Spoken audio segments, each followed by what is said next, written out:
Welcome to another episode. This is Ken. Today we are learning how to correctly place your foot while driving. Here is the brake, here is the accelerator. So many people are confused. How do I place my foot? So many do this. This is not recommended.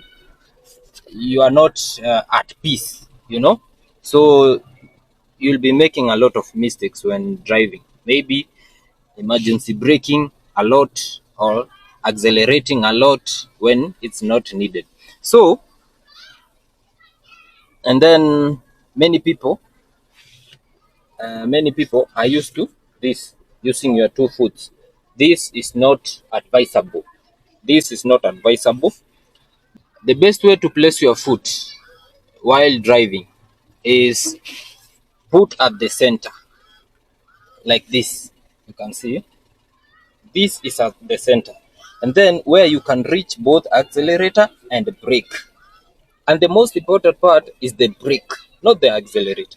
The most important part in a car is the brake. How will you be able to stop? Will it be swift or ni kung'ang'ana kwingi?